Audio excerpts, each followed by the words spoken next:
అదే RTV app వార్తల్ని క్షణాల్లో చదివే అవకాశం ఉంటుంది. ఒక న్యూస్ పేపర్, ఒక టెలివిజన్ ఛానల్ మీ చేతుల్లో ఎప్పుడూ ఉంటాయి.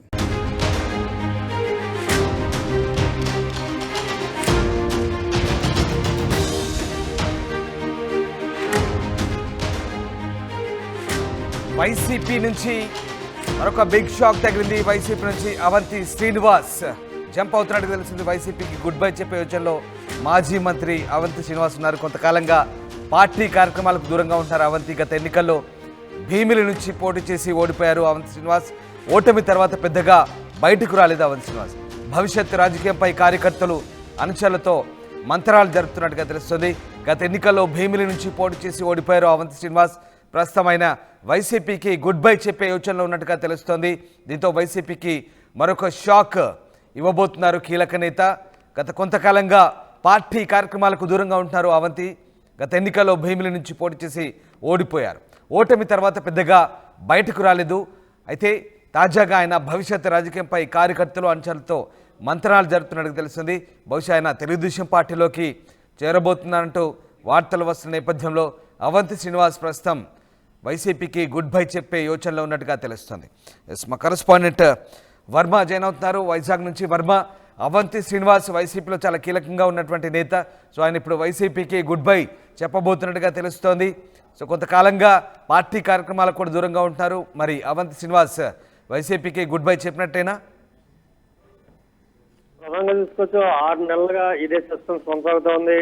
అవంతి శ్రీనివాస్ వైఎస్ఆర్ కాంగ్రెస్ పార్టీలో కొనసాగుతారా లేదా, ఆయన రాజకీయ భవిష్యత్తు ఏముంటుంది, చాలా సందిగ్ధంగా ఈ 6 నెలల నుంచి కొనసాగుతుంది. మరి కాసేపట్లోని ఈ సస్పెన్స్ కి అవంతి తెర దింపేలా ఉన్నారు.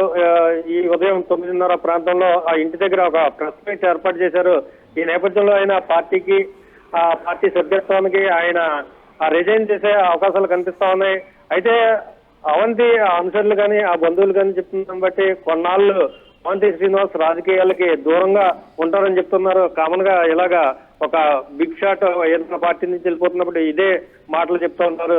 ఈ నేపథ్యంలో త్వరలోనే ఈయన అవంతి శ్రీనివాస్ పార్టీ మారే అవకాశాలు ఉన్నాయి. అయితే ఇక్కడ భీమిలి దగ్గరికి వచ్చేటప్పటికి ఆయన భీమిలి నియోజకవర్గం నుంచి ఈయన పోటీ చేశారు, అలాగే ఓడిపోయారు. అయితే ఆయన ప్రత్యర్థి గంటా శ్రీనివాస్ బలంగా భీమిలి నియోజకవర్గంలో ఉన్నప్పుడు ఆయన టీడీపీలో చేరే అవకాశం ఉందా, లేకపోతే ఆయన 2009 నుంచి చూసుకుంటే కనుక ప్రజారాజ్యం పార్టీలో ఆయన తన ప్రస్థానాన్ని కొనసాగించారు. అనకాపల్లి ఎంపీగా తొలుత గెలిచారు. ఆ తర్వాత భీమిలి నియోజకవర్గం నుంచి అసెంబ్లీకి పోటీ చేస్తూ వచ్చారు. ఈ నేపథ్యంలో ఆ పాత పరిచయాలతోటి ప్రజారాజ్యంతో ఉన్న సత్సంబంధాలతోటి జనసేన పార్టీ మొగ్గుతారా అని మాత్రం ప్రస్తుతానికి సస్పెన్స్ ఉంది. మరికొద్ది సేపట్లోనే ఈ సందేహాలన్నిటికీ కూడా అవంతి ఒక క్లారిటీ ఇచ్చే అవకాశం మనకు కనిపిస్తోంది.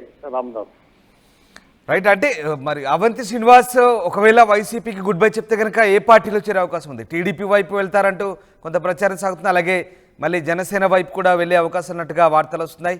సో పార్టీ క్యాడర్తో పూర్తిగా డిస్కస్ చేశారా? పార్టీ మారితే కనుక ఏ పార్టీలో చేరే ఛాన్స్ ఉంది అనుకోవచ్చు? రామదాస్ మనం ప్రధానంగా చూసుకోవచ్చు, ఈయన భీమిలి ఆయన కార్యస్థానంగా ఇక్కడ రాజకీయాలన్నీ వ్యవహరిస్తున్నారు కాబట్టి అక్కడ బలమైన ప్రత్యర్థి గంటా శ్రీనివాసరావు గారు ఇప్పుడు ఆయన ఎమ్మెల్యేగా ఉన్నాడు. ఈ నేపథ్యంలో అక్కడ ఆ బద్ద శత్రువు అయిన గంటా శ్రీనివాసరావు భీమిలిలో బలంగా ఉన్నప్పుడు ఆయన రాజకీయ మనుగడ ఎలా సాగుతుందని సందేశాస్పదంగా ఉన్న నేపథ్యంలో ఖచ్చితంగా ఈయన ప్రజారాజ్యం నుంచే ఆయన రాజకీయ ప్రస్థానాన్ని ప్రారంభించారు కాబట్టి రాజకీయ పైకి ఎదిగారు కాబట్టి ఈ నేపథ్యంలో జనసేన వైపు ఎక్కువ మొగ్గు చూపే అవకాశం ఉందని అనుసరులు అయితే చెప్తున్నారు. అయితే అవంతి మనసులోని మాట మరికొంత చెప్పట్లో మనకు తెలిసే అవసరం ఉంది. అయితే ఇక్కడ చెప్తుంది బట్టి ఆయన అనుసరులు కానీ ముఖ్య అనుసరులు చెప్తుందని బట్టి రాజకీయాలకు కొంతకాలం పాటు దూరంగా ఉంటారని చెప్తా ఉన్నారు. ఈ నేపథ్యంలో మన ఈ సందేహాలందరికీ కూడా మరి కాసేపట్లోనే ఈ సస్పెన్స్ వీడిపోయే అవకాశం ఉంది. Ramdas right. Yes, thank you Varma, thanks for the update. So వైసీపీకి కీలక నేత గుడ్ బై చెప్పబోతున్నారంటే అవునని అనిపిస్తుంది. మాజీ మంత్రి అవంతి శ్రీనివాస్ వైసీపీని వీడే అవకాశాలు కనిపిస్తున్నాయి. గత కొంతకాలంగా పార్టీ కార్యక్రమాలకు దూరంగా ఉంటున్నారు అవంతి. గత ఎన్నికల్లో భీమిలి నుంచి పోటీ చేసి ఓడిపోయిన తర్వాత ఆయన రాజకీయాల నుంచి కాస్త విరామం తీసుకున్నారు. ఓటమి తర్వాత పెద్దగా బయటకు రావడం లేదు. అయితే భవిష్యత్ రాజకీయంపై మాత్రం కార్యకర్తలు అనుచరులతో మాత్రం మంత్రాలు జరుపుతున్నట్టుగా తెలుస్తోంది. అవంతి శ్రీనివాస్ ఏ పార్టీలో చేరతారనే చర్చ అయితే జోరుగా సాగుతుంది. జనసేన వైపు మొగ్గు చూపుతున్నట్టుగా తెలుస్తోంది. మరి అవంతి శ్రీనివాస్ ఎలాంటి నిర్ణయం తీసుకోబోతున్నారు, కార్యకర్తల సలహా సూచన మేరకు ఆయన ఏ పార్టీలోకి చేరబోతున్నారని మాత్రం ఆసక్తి రేపుతోంది. మరిన్ని వీడియోస్ కోసం ఛానల్ ని సబ్స్క్రైబ్ చేయండి, లేటెస్ట్ అప్డేట్స్ కోసం వాట్సాప్ ఛానల్ ని ఫాలో చేయండి అండ్ లింక్ డిస్క్రిప్షన్ లో ఉంది.